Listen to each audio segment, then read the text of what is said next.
y. Here, what I will get, minus omega square m plus j omega c plus k x equal to f. Therefore, the magnitude ratio y to the x is equal to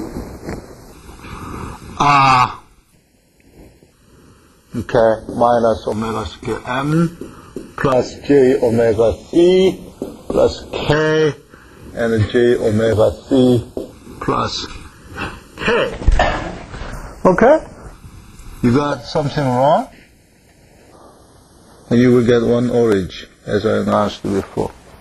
Something wrong in my derivation? Yes. What is it?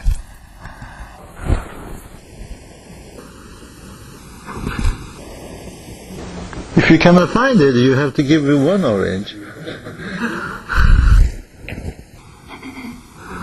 You don't know, then you owe me one orange.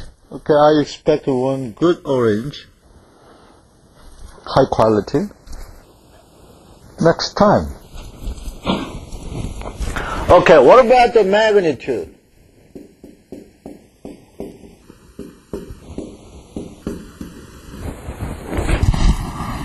What about the magnitude?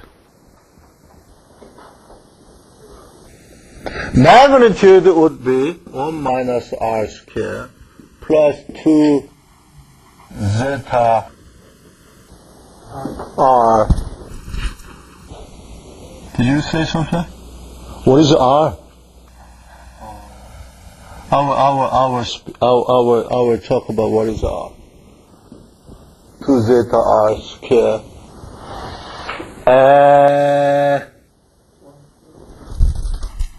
I have to see 1 plus 2 zeta r squared to the 1/2. How do I get it? One simple way, ask your friend who knows very well about vibration, or you may look at text. Okay. How do I get it? I changed this, okay, by dividing the numerator and denominator by m. Then what I will get, minus omega squared plus k over m, that is omega n squared, and then I have plus j omega c. Okay? Then what I did, I divide numerator and the denominator by omega n squared. Okay? Then what I will have is 1 minus omega squared divided by omega n squared. And I denote omega over omega n r. Then what I have 1 minus r squared.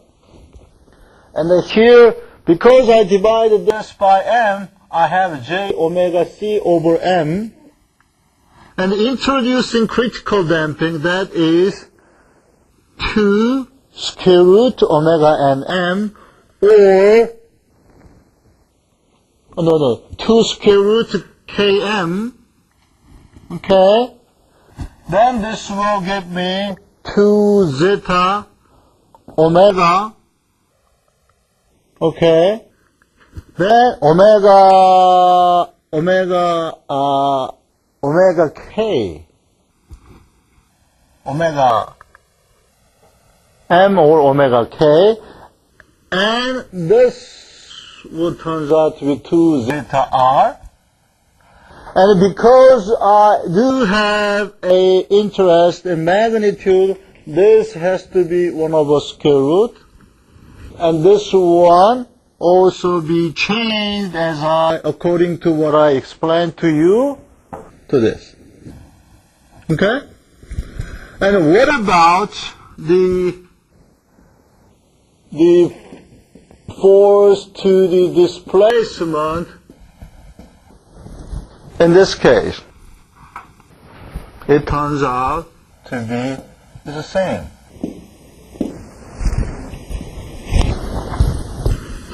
Why?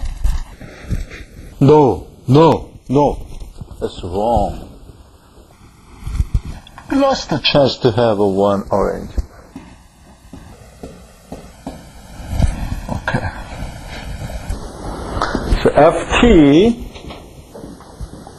transmitted force amplitude is J omega C plus K, right?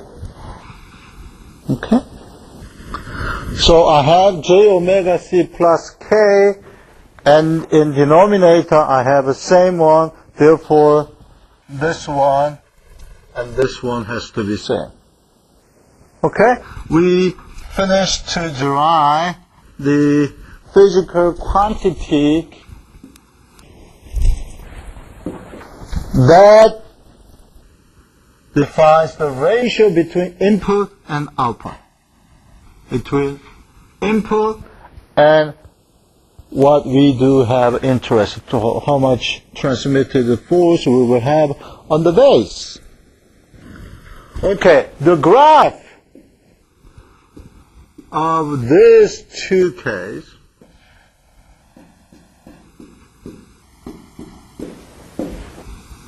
no, again mistake.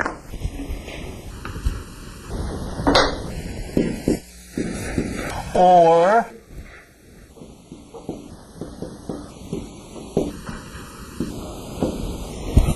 would look like this. Okay, how to draw a graph? You just type the mathematical form in MATLAB and then let MATLAB draw it. That's not interesting, right? The other way. See this physical quantity in extreme case. What if R is 0? This is R. That is the ratio between omega and omega n, meaning that I want to see frequency with respect to natural frequency, meaning I want to see excitation frequency, whether or not that is bigger than natural frequency or smaller than natural frequency. Okay? That is very physically sensible idea. Okay, here is 1, meaning the excitation frequency and natural frequency is the same. Okay, what if omega or R is 0? Physically, it means that it's a static case because omega is 0. 0, 0, 0, I have 1. Oh, that makes sense because in static case, if the base y moves upward, then the mass will move upward with the same amount because that is a static case. This is just like or moving this with 0 frequency. Okay? 0 frequency, in other words, is rigid body motion. Isn't it wonderful expression? If the excitation frequency 0 is 0, then that is rigid body motion. Very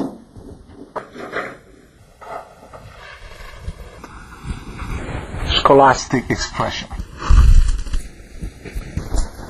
Okay, then what we will have over here when R is 1? We will have a big amplitude because we will have a resonance. Okay? When R equals 1, this is 0.